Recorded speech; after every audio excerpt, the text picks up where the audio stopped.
ಕಲ್ಕತ್ತಾದ ಹುಡುಗಿಗೂ ಬೆಂಗಳೂರಿನ BTM ಲೇಔಟಿನ ಹುಡುಗನಿಗೂ love. ಪ್ರೀತಿ ಅಂತ ಬಂದಮೇಲೆ ಸ್ಟೇಟಸ್ಸು ನೋಡೋಕ್ಕಾಯ್ತದ. ರಾಜ್ಯಗಳ ಗಡಿ ಮೀರಿದ್ದು ಪ್ರೀತಿ. ಇಬ್ಬರು ಲವ್ ಮಾಡಿದ್ರು. ಹುಡುಗಿ ಹೆಸರು ಸೃಷ್ಟಿ ತ್ರಿಪಾಠಿ, ಬ್ರಾಹ್ಮಣರ ಮನೆ ಹುಡುಗಿ. ಹುಡುಗ ಬಂದು ಸೈಯದ್ ಇಮ್ತಿಯಾಜು, ಮುಸ್ಲಿಮರ ಮನೆ ಹುಡುಗ. ಪ್ರೀತಿ ಅಂದಮೇಲೆ ಜಾತಿ ಧರ್ಮ ನೋಡೋಕ್ಕಾಯ್ತದ. ಪ್ರೀತಿ ಅಂದರೆ ಜಾತಿ ಧರ್ಮಗಳನ್ನು ಮೀರಿತು. ಆದರೆ ಮನೆಯವರು ಒಪ್ಪಬೇಕಲ್ಲ. ಜಾತಿ ಬೇರೆ ಆದ್ರೇ ಕೆಲವು ಸಂಪ್ರದಾಯಸ್ಥರು ಒಪ್ಪಲ್ಲ. ಅಂಥದ್ರಲ್ಲಿ ಕಮ್ಯುನಿಟಿನೇ ಬೇರೆ ಆದರೆ ಹೆಂಗೆ ಒಪ್ಕೋತಾರೆ? ಇದ್ರ ಮಧ್ಯದಲ್ಲಿ ಹಿಂದೂಪರ ಸಂಘಟನೆಗಳ ಕಾಟ. ಲವ್ ಜಿಹಾದು ಅಂತಾರೆ, ಫ್ರಿಡ್ಜು ಅಂತಾರೆ, ಅಬ್ದುಲ್ ಸವಾಸ ಬೇಡ ಅಂತಾರೆ. ಅದನ್ನೆಲ್ಲ ಈ ಹುಡುಗಿ ಕೇಳಬೇಕಲ್ಲ. ಒಂದೇ ಆಟ, ನಮ್ಮ ಸೊಯ್ಯದ್ದು ಅಂತವನಲ್ಲ. ಪ್ರೀತಿ ವಿಷಯಕ್ಕೆ ಬಂದರೆ ಇನ್ನೊಂದು ತಾಜ್ ಮಹಲ್ ಬೇಕಾದ್ರೂ ಕೊಟ್ಬಿಡ್ತಾನೆ ಅನ್ನೋ ಥರದ ಕಾನ್ಫಿಡೆನ್ಸು. ತಾಜ್ ಮಹಲ್ ಕೊಡಬೇಕು ಅಂದರೆ ಈ ಹೆಣ್ಮಗಳು ಸಾಯಬೇಕು, ಅದು ಇದಕ್ಕೆ ಅರ್ಥ ಆಗೋ ವಯಸ್ಸಲ್ಲ ಬಿಡಿ.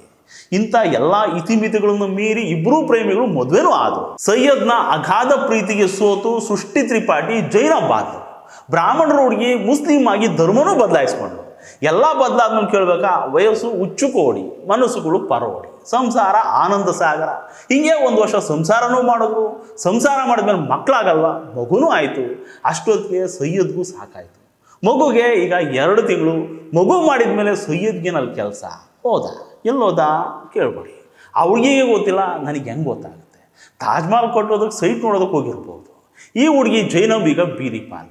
ಇವಾಗ ಈ ಸೈಯದನ ಮನೆಯವರು ಈ ಹುಡುಗಿನೂ ಸೇರಿಸ್ತಿಲ್ಲ, ಅದ್ರ ಮಗುನೂ ಸೇರಿಸ್ತಿಲ್ಲ. ಇವಾಗ ಈ ಹುಡುಗಿಗೆ ನೆನಪಾಗಿದೆ, ನನ್ನ ಹೆಸರು ಜೈನಬ್ ಅಲ್ಲ, ಸೃಷ್ಟಿ ತ್ರಿಪಾಠಿ ಅಂತ. ಇದು ನೆನಪಾಗೋ ಅಷ್ಟರಲ್ಲಿ ಈ ಹುಡುಗಿ ಮೊದಲಲ್ಲಿ ಮಗು ಇದೆ, ಕೈಯಲ್ಲಿ ಕಾಸಿಲ್ಲ, ಎಲ್ಲಿಗೆ ಹೋಗ್ಬೇಕು ಗೊತ್ತಾಗ್ತಿಲ್ಲ. ಕಾಲ ಮಿಂಚೋಯ್ತು. ಈ ಹುಡುಗಿರಿಗೆ ಅದು ಯಾವ ಬುದ್ಧಿ ಬರುತ್ತೋ, ಅದು ಹೆಂಗೆ ಹೇಳಿದ್ರೆ ಬುದ್ಧಿ ಬರುತ್ತೋ, ಇನ್ನೂ ಅದೆಷ್ಟು ಎಕ್ಸಾಂಪಲ್ ತೋರಿಸಿ ಹೇಳಿದ್ರೆ ಅರ್ಥ ಆಗುತ್ತೋ ಗೊತ್ತಿಲ್ಲ. ಕೇರಳ ಫೈಲ್ಸ್ ಬಂದರೂ ಅಷ್ಟೇ, ಕಾಶ್ಮೀರ್ ಫೈಲ್ ಬಂದರೂ ವೇಸ್ಟೇ. ನಮ್ಮವನು ಅಂಥವನಲ್ಲ, ನಮ್ಮ ಹುಡುಗ ಎಲ್ಲರಂಗಲ್ಲ ಅಂತ ಎಡ್ವರ್ಟ್ ಮಾಡ್ಕೋತಾನೆ ಇರ್ತವೆ. ಬೇರೆಯವ್ರಿಗಾಗಿರೋದನ್ನ ನೋಡಿ ಬುದ್ಧಿ ಕಲಿಬೇಕು. ಅದು ನನಗೇ ಆಗಲಿ ಅಂತ ಹೋಗ್ಬಾರ್ದು. ಅನುಭವ ಒಳ್ಳೆಯದೇ, ಹಂಗಂತ ಹೇಳ್ಬಿಟ್ಟು ಎಲ್ಲ ಅನುಭವಿಸಿ ತಿಳ್ಕೊಬೇಕಾಗಿಲ್ಲ. ಅನುಭವಿಸೋದು ತುಂಬ ಕಷ್ಟ.